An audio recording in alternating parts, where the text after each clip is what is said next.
मैं उम्मीद करती हूँ सब बढ़िया होंगे, मस्त होंगे, जबरदस्त होंगे। तो आज हम अपनी एक्सरसाइज 6.5 को आगे कंटिन्यू करेंगे। इसके मैंने 10 क्वेश्चन तक डिस्कस कर दिए थे आप लोगों के साथ। आज हम क्वेश्चन नंबर 11 से स्टार्ट करेंगे और मेरे ख्याल से आप सबको 10 तक क्वेश्चन समझ आ गए होंगे। तो आगे देखिए क्वेश्चन नंबर 11 क्या है। एन एरोप्लेन, स्टेटमेंट देखो क्वेश्चन की। An aeroplane leaves an airport, एक एरोप्लेन है जो एयरपोर्ट को लीव कर रहा है, छोड़ रहा है। एंड फ्लाइज ड्यू नॉर्थ, और at a speed of 1000 kilometre per hour, और वो नॉर्थ की तरफ मूव कर रहा है किस स्पीड से, 1000 किलोमीटर पर आवर की स्पीड से। ठीक है। एट द सेम टाइम, उसी टाइम पे another aeroplane leaves the same airport, दूसरा जो प्लेन है सेम टाइम पे उसी एयरपोर्ट से उस एयरपोर्ट को छोड़ रहा है। एंड फ्लाइज, और उड़ रहा है कैसे, ड्यू वेस्ट, किस साइड, वेस्ट की side. At a speed of 1200 kilometre per hour. How far apart will be the two plane after 1.5 hour. ये कह रहा है कि 1.5 घंटे बाद जो दोनों प्लेन है वो एक दूसरे से कितनी डिस्टेंस पे होंगे। तो पहले हमें ये चाहिए कि उस 1.5 घंटे में, क्योंकि 1.5 घंटे बाद की पूछा है ना, तो जब प्लेन ने उड़ना स्टार्ट किया तो फर्स्ट प्लेन ने कितने डिस्टेंस कवर की और सेकंड प्लेन ने कितनी डिस्टेंस कवर की, किसमें, 1.5 आवर में। क्योंकि उनकी स्पीड तो हमें दे रखी है लेकिन डिस्टेंस कितनी कवर की वो नहीं दे रखी। हम निकाल सकते हैं, हमारे पास स्पीड भी है और टाइम भी है। तो सबसे पहले तो देखो डायग्राम किस तरह से बनेगा। जैसे मान लेते हैं ये हमारे पास डायरेक्शंस पता है ना आप सभी को। This is north, south, east and west. Clear. ये कह रहा है कि एक प्लेन मान लेते हैं हम यहाँ से, चलो यहीं से स्टार्ट कर लेते हैं। ये एक एयरपोर्ट है, इसको हमने नाम डाल दिया ए। यहाँ से एक प्लेन ने उड़ना स्टार्ट किया किस डायरेक्शन में, नॉर्थ डायरेक्शन में। ठीक, किस स्पीड से, 1000 किलोमीटर पर आवर की स्पीड से। और मान लेते हैं वो 1.5 आवर में यहाँ पे पहुंच गया। ठीक है, ये डिस्टेंस अभी हम निकालेंगे। अभी दूसरा प्लेन है जिसने यहीं से उड़ना स्टार्ट किया लेकिन किस डायरेक्शन में, वेस्ट की डायरेक्शन में, और उसकी स्पीड कितनी है, 1200 किलोमीटर पर आवर। मान लेते हैं वो यहाँ पे पहुंच गया 1.5 घंटे बाद। तो अब एक प्लेन यहाँ पे पहुंचा है, एक प्लेन यहाँ पे पहुंचा, इन दोनों के बीच की हमें डिस्टेंस निकालनी है। निकाल सकते हो अगर हमें ये दोनों डिस्टेंस पता चल गई तो। ये क्या होंगे, 90 डिग्री होगा क्योंकि ये नॉर्थ और ये वेस्ट, और ये अगर हम एक्सिस मानते हैं तो ये एक दूसरे के ऊपर राइट एंगल होती है ना, पता है सभी को। तो अब हम ये डिस्टेंस निकालेंगे और ये डिस्टेंस निकालेंगे। इसका नाम डाल देते हैं हम बी पॉइंट और इसका नाम डाल देते हैं सी पॉइंट। ठीक है। अब जो जो काम किया हम वो लिख देते हैं। क्या करेंगे, let point A be the airport, या point A denotes airport,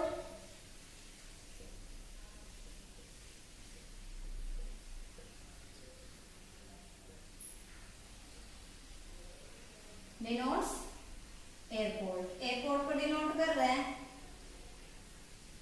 clear. Let plane 1 या distance, speed of plane 1 which is flying due north is 1000 kilometre per our.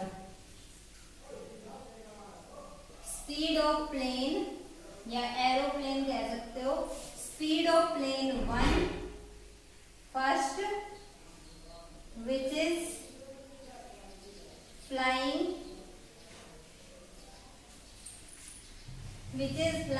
due north, जो नॉर्थ की तरफ उड़ रहा है उसकी स्पीड कितनी है, 1000 kilometre, 1000 kilometre per hour. Clear. तो डिस्टेंस कितनी हो जाएगी इसकी, डिस्टेंस कवर बाय प्लेन 1, जो प्लेन 1 है वो डिस्टेंस कितनी कवर करेगा, प्लेन 1 इन 1.5 आवर। इतने आवर में वो कितनी डिस्टेंस कवर करेगा ये निकालेंगे। तो स्पीड है हमारे पास 1000 किलोमीटर पर आवर, टाइम है 1.5 आवर। तो डिस्टेंस कैसे निकालते, speed multiply by time. Clear, यहाँ तक का मेरे ख्याल से कोई डाउट नहीं होगा आप सभी को। स्पीड कितनी है 1000, टाइम कितना है 1.5 का मतलब 2 1 जा 2, 2 और 1 3, 3/2, 2 से कट हो जाएगा, कितना आ गया, और 500 मल्टीप्लाई 3, 1500 किलोमीटर। तो जो फर्स्ट प्लेन है उसने इतनी डिस्टेंस कवर की और ये कितनी है 1500 किलोमीटर। क्लियर, यहाँ तक समझ आ गया। ऐसे सेकंड प्लेन का स्पीड ऑफ सेकंड प्लेन क्या है, speed of plane 2, second plane की speed which is flying due west, ये लाइन लिख सकते हो, which is flying due west, जो वेस्ट की तरफ उड़ रहा है उसकी कितनी स्पीड है 1200 किलोमीटर पर आवर। क्लियर, और distance cover by plane 2 first की जैसे निकाले वैसे, क्योंकि टाइम तो उतना ही है, 1.5 घंटे बाद पूछा तो दोनों ने 1.5 घंटे में कितनी डिस्टेंस कवर की वो निकालेंगे। तो distance cover by plane 2 in 1.5 hour, इतने टाइम में सेकंड प्लेन ने कितनी डिस्टेंस कवर की। तो स्पीड 1200 मल्टीप्लाई बाय टाइम कितना हुई 3/2 हो जाएगा, 2 6 जा 600 मल्टीप्लाई 3, 1800 किलोमीटर। क्लियर, यहाँ तक का समझ आ गया सभी को। ठीक है, देखते हैं आगे। मैं थोड़ा ऊपर का इरेज कर देती हूँ।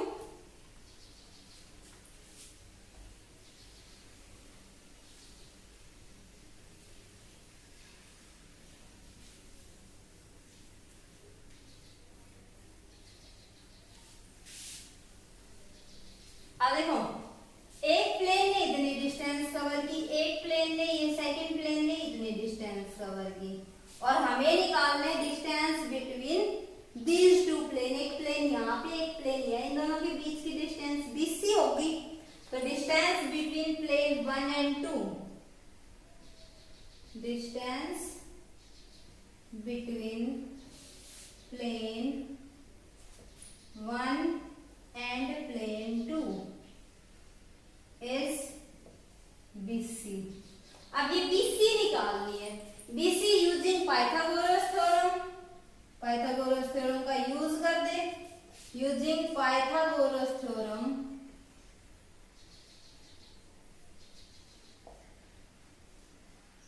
इन ट्रायंगल ABC, ABC ट्रायंगल में पाइथागोरस थ्योरम का यूज करें तो AB का स्क्वायर प्लस AC का square is equal to BC का स्क्वायर होगा, क्योंकि राइट एंगल के जस्ट सामने वाला हाइपोटेन्यूज है। तो यहाँ पे BC का स्क्वायर किसके इक्वल आ गया, AB का स्क्वायर प्लस AC का स्क्वायर। क्लियर यहाँ तक। अब AB कितना है हमारा 1500, उसका स्क्वायर कर दो, प्लस AC कितना है 1800, उसका स्क्वायर कर दो।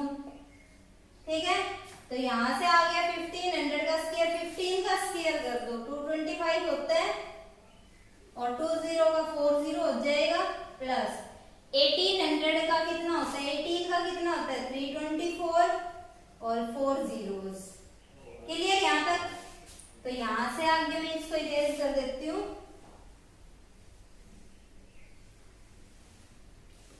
अब इनको अगर हम ऐड करें तो ये 4 zeros तो एज इट इज आ जाएगी, ये आ जाएगा 9, यहाँ पे कितना आ जाएगा 4 और ये आ जाएगा 5। क्लियर। तो यहाँ से क्या है हमारे पास BC का स्क्वायर। अगर हम BC निकालना चाहें तो ये उधर जाके स्क्वायर रूट बन जाएगा। क्लियर। अब 4 zeros का स्क्वायर रूट तो 2 zeros 12 जाए, क्योंकि इसको हम ऐसे लिख सकते हैं ना 549 मल्टीप्लाई बाई 10,000, और 10,000 का स्क्वायर रूट तो 100 हो जाएगा, और इसके हम फैक्टर कर लेंगे, ये तो आ गया 100, और ये इसके फैक्टर करें 549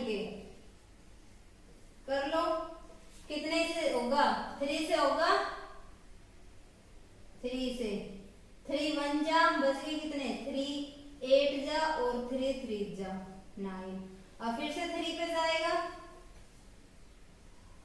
तो इससे आगे कोई फैक्टर नहीं बनेगा, तो 3 मल्टीप्लाई 61, ये आगे स्क्वायर रूट के अंदर, एक पेयर बाहर आ जाएगा, 3 बाहर आ गया, मल्टीप्लाई बाई 100 है, 300 हो जाएगा रूट 61, ये क्या आ गया हमारे पास BC, और BC क्योंकि ये किलोमीटर में ये किलोमीटर में, तो ये भी क्या होगी, दोनों के बीच की डिस्टेंस किलोमीटर, तो यहाँ पे क्या लिख दोगे, therefore distance between these two plane is 300 root 61 kilometre. Clear, समझ आया सभी को, आ गया ना। चलो देखते हैं नेक्स्ट क्वेश्चन।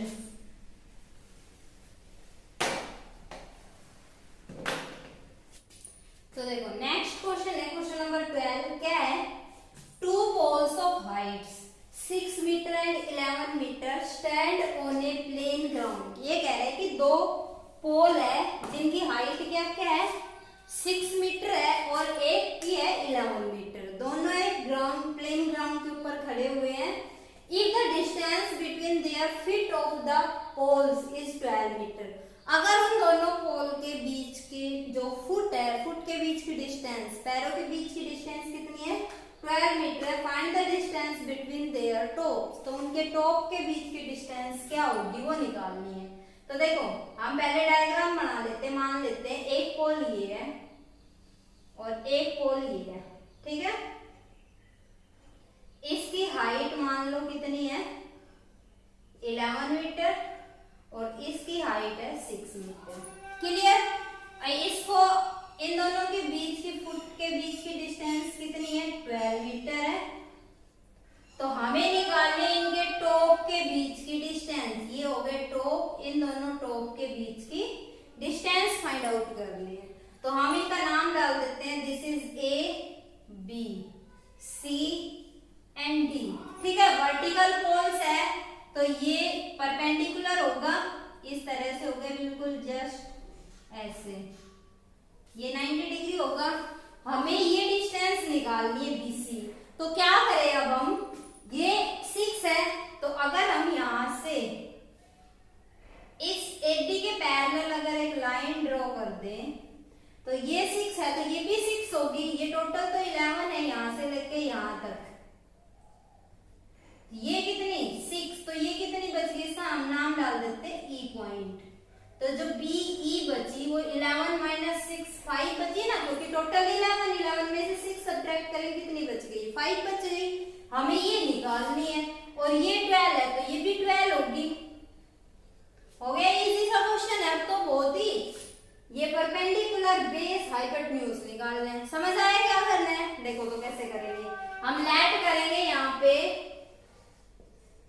लेट कर लेंगे, लेट फर्स्ट पोल या AB be the first pole या हाइट ऑफ फर्स्ट पोल, कैसे भी लिख सकते हो, height of first pole, first pole की हाइट कितनी है उसको हम AB नाम डाल रहे हैं, उसकी हाइट होगी 11 metre. Then height of second pole, height of second pole, second pole की हाइट कितनी, उसको हम नाम डाल रहे हैं CD, और ये है हमारे पास 6 metre. Clear, distance between their feet, distance between their feet, उस डिस्टेंस बिटवीन देयर फीट उसको हम नाम डाल रहे हैं 80, और वो कितनी हमारे पास 12 मीटर। क्लियर, ये हाइट कितनी है हमारी 6 मीटर। समझ गए यहां तक, ठीक है। अब देखो, अब हमने क्योंकि AD और CE इक्वल होगा, AD is equal to CE, और ये किसके इक्वल 12 मीटर के इक्वल, ठीक है। यहां से CD और AE इक्वल होगा, CD is equal to AE is equal to 6 metre, ठीक है।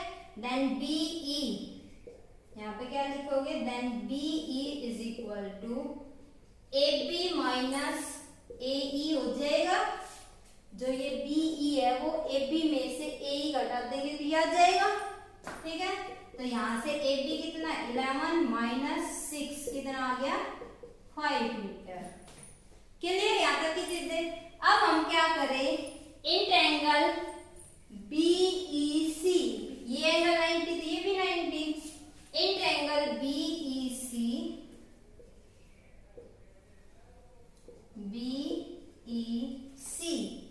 CE का स्क्वायर प्लस BE का square using Pythagoras theorem, CE का स्क्वायर प्लस BE का square is equal to BC का स्क्वायर। किससे आए ये, बाय पाइथागोरस थ्योरम। ठीक है, पाइथागोरस थ्योरम। समझ गए इतना। अब वैल्यू पुट कर देते हैं, जिन जिन की वैल्यू हमारे पास BC तो हमें निकाल है, तो BC स्क्वायर तो हमने रख लिया एज इट इज, और हमारे पास CE कितना है 12 का स्क्वायर कर दो, प्लस BE कितनी है 5 का स्क्वायर कर दो, 12 का स्क्वायर 144, 5 का स्क्वायर 25, कितना आ गया 169, ये आ गया BC। तो ये स्क्वायर था, उधर जाके स्क्वायर रूट हो जाएगा, और 169 का स्क्वायर रूट क्या होगा 13। तो यहाँ से therefore distance between tops of the pole, उन दोनों पोल के टॉप के बीच की डिस्टेंस, फर्स्ट वाले का ये टॉप, सेकंड वाले का ये टॉप, इन दोनों के टॉप के बीच की डिस्टेंस कितनी आ गई हमारे पास 13 मीटर, और यही हमें निकालनी थी। क्लियर, समझ आया, बहुत इजी सा क्वेश्चन था। ठीक है, तो देखते हैं नेक्स्ट क्वेश्चन। तो देखिए हमारा 13th क्वेश्चन क्या है, क्वेश्चन नंबर 13 है D and E are points on the side CA and CB respectively of a triangle ABC right angle at C। क्या कह रहे हैं, एक ट्रायंगल है ABC जो C के ऊपर राइट एंगल है, उसकी साइड CA और CB के ऊपर दो पॉइंट है D और E। ठीक है, मतलब रेस्पेक्टिवली क्या है, तो CA के ऊपर तो D पॉइंट है, और E जो पॉइंट है वो CB के ऊपर है, पहले वाले के ऊपर पहला पॉइंट और दूसरे वाले के ऊपर दूसरा पॉइंट। क्लियर, प्रूव क्या करना है, prove that AE square plus BD square is equal to AB square plus DE square. बहुत ही इंपॉर्टेंट क्वेश्चन है, इस टाइप के क्वेश्चन मोस्टली पेपर में पूछे जाते हैं, जो एप्लीकेशन टाइप क्वेश्चन कह सकते हो इनको। इस टाइप के क्वेश्चन बहुत पूछे जाते हैं, हमेशा एक क्वेश्चन जरूर पूछा जाता है। तो देखो किस तरह से करेंगे, सबसे पहले हम इसका डायग्राम बनाएंगे। डायग्राम देखो क्या है, triangle ABC right angle at C बनानी है हमें, तो हम ये ले लेते हैं triangle ABC, this is A, ये C पॉइंट लेना है, C के ऊपर राइट एंगल करनी है, and this is B। Clear, उसके बाद गए D and E are point on side CA, CA के ऊपर D पॉइंट है, हमने ये मान लिया D point, and E point किसके ऊपर है, CB के ऊपर, यहाँ पे हमने मान लिया E पॉइंट। ठीक, respectively of triangle ABC right angle at C, prove that AE का स्क्वायर, AE है ये, तो हमें इन दोनों को ज्वाइन करना पड़ेगा, AE का स्क्वायर प्लस BD का स्क्वायर, B और D को भी ज्वाइन करना पड़ेगा। ठीक है, स्केल से बनाओगे आप diagram, is equal to AB का स्क्वायर प्लस DE का स्क्वायर, D और E को भी ज्वाइन करना पड़ेगा, इनको डॉट से कर लेना चाहे ज्वाइन। ठीक है, समझ गए, डायग्राम ये बनेगा हमारे पास। अब हम निकालेंगे कैसे इस क्वेश्चन को, वो देखो। सबसे पहले चाहिए हमें AB स्क्वायर, ये इधर देखिए तो AE स्क्वायर, AE स्क्वायर चाहिए, तो AE स्क्वायर कब आएगा, जब हम ये वाली ट्रायंगल लेंगे। ठीक है, तो कौन सी ट्रायंगल लेंगे, in triangle AEC, AEC triangle में ये राइट एंगल के जस्ट सामने हाइपोटेन्यूज, तो हाइपोटेन्यूज क्या हमारा AE, तो AE का स्क्वायर इज इक्वल टू क्या हो जाएगा CE का स्क्वायर प्लस AC का स्क्वायर, तो यहाँ पे हम लिख सकते हैं AC का स्क्वायर प्लस CE का स्क्वायर इसको हम मान ले फर्स्ट इक्वेशन। क्लियर। दूसरा हमें चाहिए बी डी का स्क्वायर। अब बी डी हमारे पास ये वाली, तो इसमें हम लेंगे ये ट्रायंगल। ना in triangle B C D, in triangle B C D triangle में बी डी का square. B C D triangle नजर आ रही है ना, ये वाली ट्रायंगल है देखो, इसमें राइट एंगल के सामने बी डी का स्क्वायर इज बी सी का स्क्वायर प्लस सी डी का स्क्वायर। कर देते हैं, बी डी का square is equal to B C का स्क्वायर प्लस सी डी का स्क्वायर। इसको हम मान लेते हैं second equation. Clear. Third is हमें क्या चाहिए, ए बी का स्क्वायर चाहिए। तो ए बी ये है, तो हमें कंप्लीट जो पूरी ट्रायंगल है बड़ी वाली ए बी सी ट्रायंगल ले लेंगे। तो now in triangle A B C triangle में ए बी का स्क्वायर इज इक्वल टू क्या होगा, बी सी का स्क्वायर प्लस ए सी का स्क्वायर। तो ए बी का स्क्वायर इज इक्वल टू ये है ए बी का square is equal to B C square plus A C square, और इसको हम मान लेते हैं थर्ड इक्वेशन। और उसके बाद हमें चाहिए डी ई ये है, इसका स्क्वायर चाहिए, तो हम ये वाले ट्रायंगल ले लेंगे। इन ट्रायंगल डी ई सी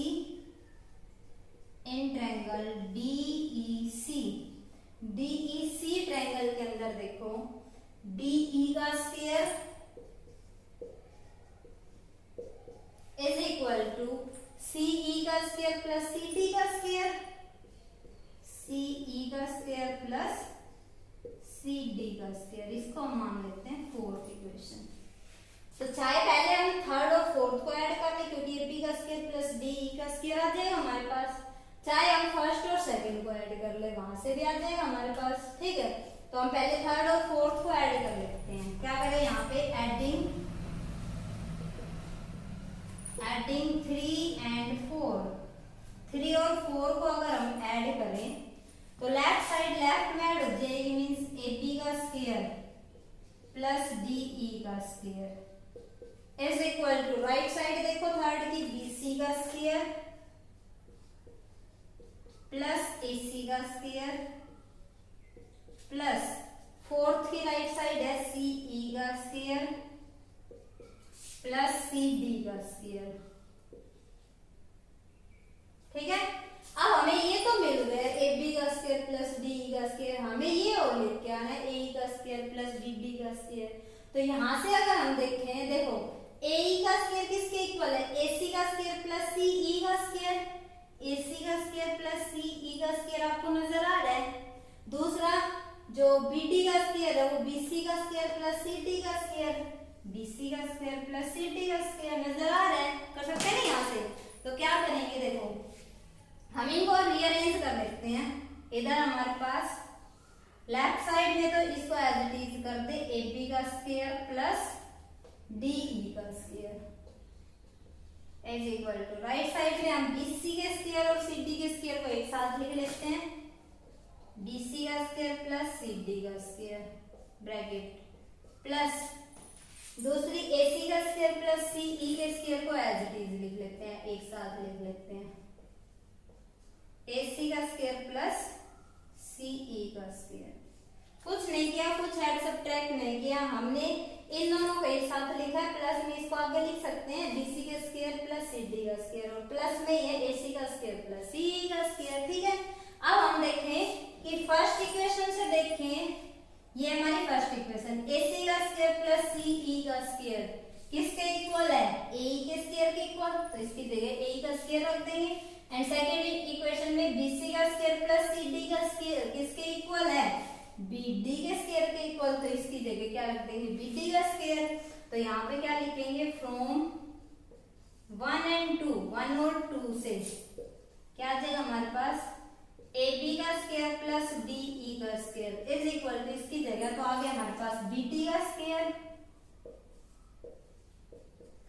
और इसकी जगह क्या आ गया हमारे पास, ए ई का स्क्वायर।